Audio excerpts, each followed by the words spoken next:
Welcome to Industrial PLC Applications Level 2. This is a continuation on our Timers and Counters review. This video is on Retentive Timer On, or RTO. After completing this video, you should be able to explain the operation of an RTO, Retentive Timer On instruction, identify the data construct and related bools and dints within an RTO instruction, and program a RTO instruction within the Connected Components Workbench software.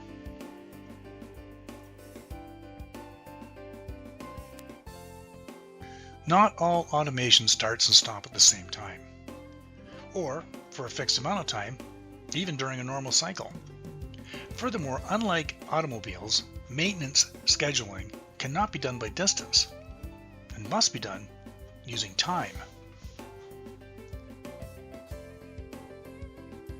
Forklifts, tractors, and industrial robots base their maintenance requirements on the accumulated running time of that equipment.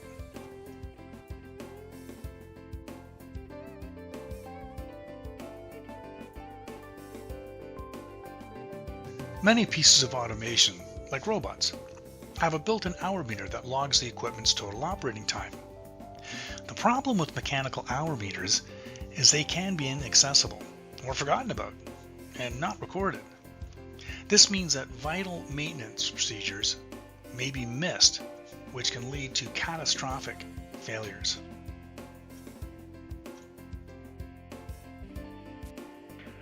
The RTO timer has the following parameters. You have the RTO_1, in this case, .in, which is the input connection point that starts the time to count each time it's true. The RTO_1.rst is an input connection that, when true, will clear the elapsed time and clear the queue. RTO_1.pt is the time data tape that sets the total time to be measured. RTO_1.et is the time data type that stores the accumulated time. It can only be cleared if the RTO_1.rst is true. RTO_1.q is the outcome becomes true when the elapsed time equals the programmed time. For this demonstration, I'm starting off with a TON-OFF, or ton off instruction, to give us a steady beat. And by watching the beat, we can then monitor an RTO as it collects the elapsed time. So now that I have that, I'm going to add another rung. Go to my timers and counters, take my RTO, and put contact ahead of it.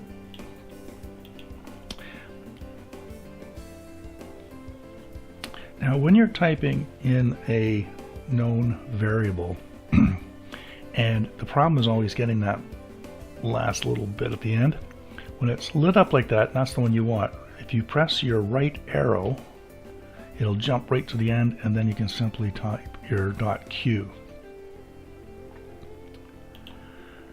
So with an RTO, you only have to program the contact that's going to trigger the in, the amount that you want to count, your .pt, and you also have to give it an RST, or reset.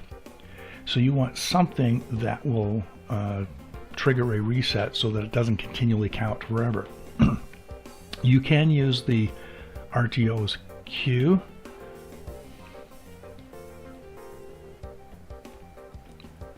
That's perfectly acceptable.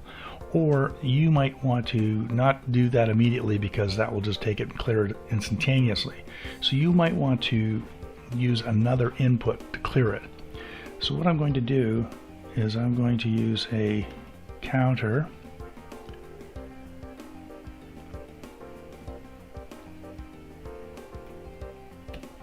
and I'm going to say that when I've finished my counter, I'll reset it.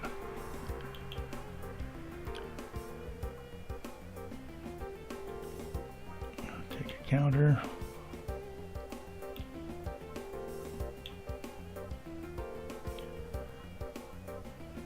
and that's going to, when my RTO is finished counting, it's going to trigger an up count, and I'm going to say that when the counter is done,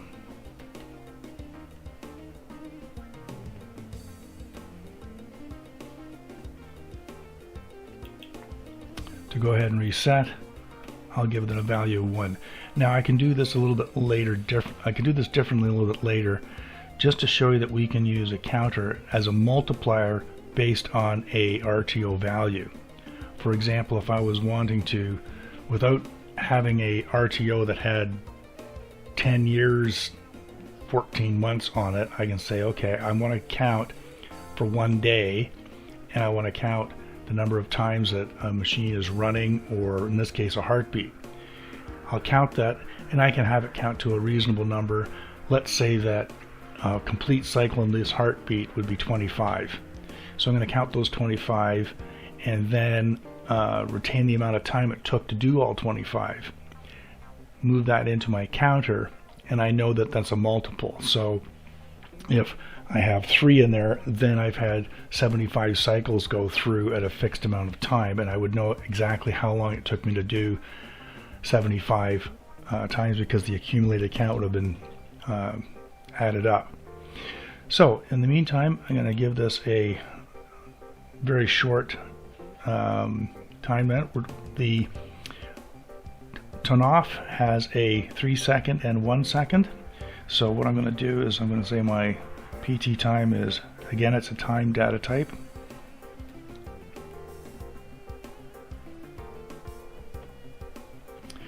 And let's just make that something really quick and easy, 50 seconds. And that's pretty much all I need to do.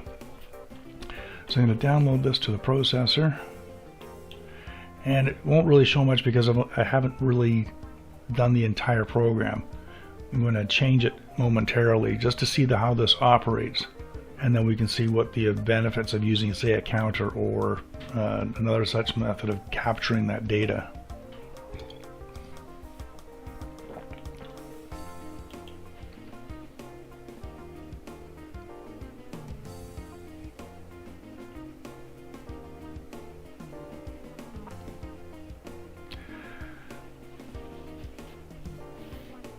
So you'll notice that on our heartbeat, it's resetting almost instantaneously, and the count is going up to 3 seconds, but it's tripping really, really fast. So there's no way to really capture it.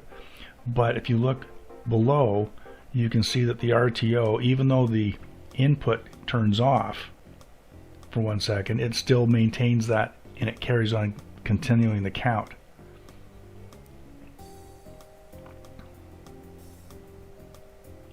You notice now we've gone right past it, it reset the whole thing, and it started to count. And we have our count value is 1. That made the count true. Since that was true, it reset the count. So let's change this a bit. And what I want to do is I'm going to add another rung of logic.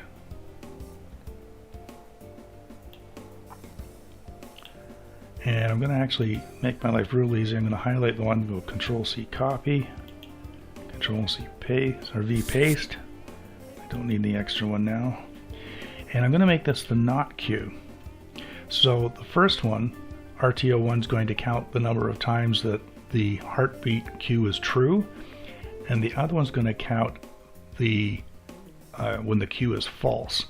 So what that basically gives us is one is going to track the amount of uptime we have, and the second one's going to count the downtime that we have when it's not actually doing its job.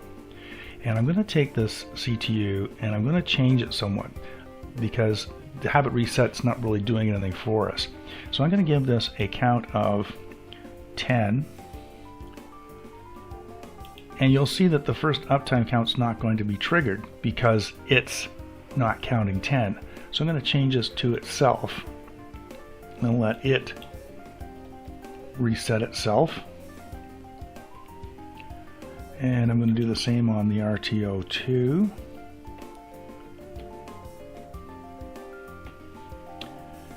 And I'm going to have it count 10 as well. So it's going to count to 10 The counter will reset itself, the RTOs will reset itself.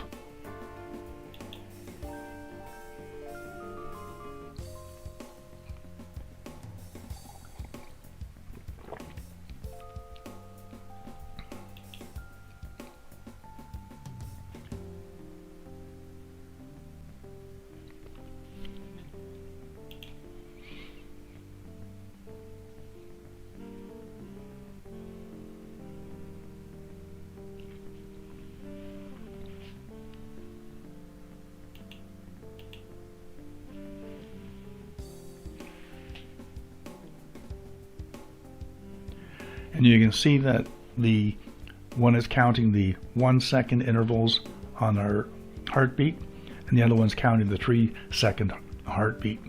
And between the two of them, they're tracking two different sets of time, so that you can then use that for maintenance or for production run reports.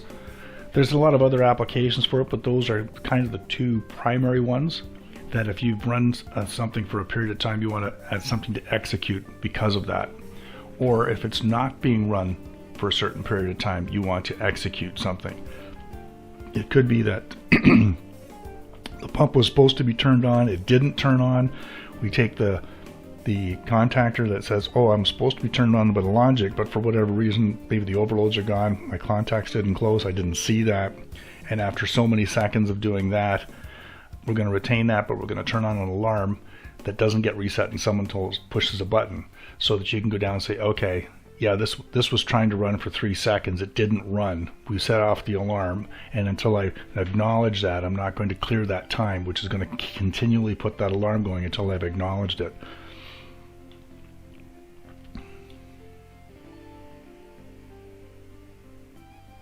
So that's basically how a RTO works and operates and how to program it.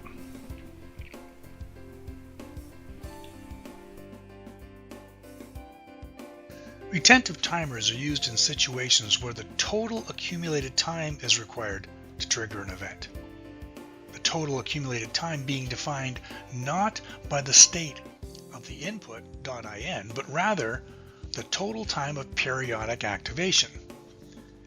The RTO's elapsed time .et and output.q are not reset should the .in variable goes false. Once the time has started timing, it will pause the timing each time the .in goes false, but will retain the current time in the elapsed time value. The Q is set once the total accumulation of time is equal to the program time and remain at its value until the reset.rst is true. When this happens, the Q bit is reset to 0 and the elapsed time dent is zeroed out as well. Coming up, counters. In our next video, we will review the different counters available in Connective Components Workbench and how to program them. Until then, thanks for watching and see you next time.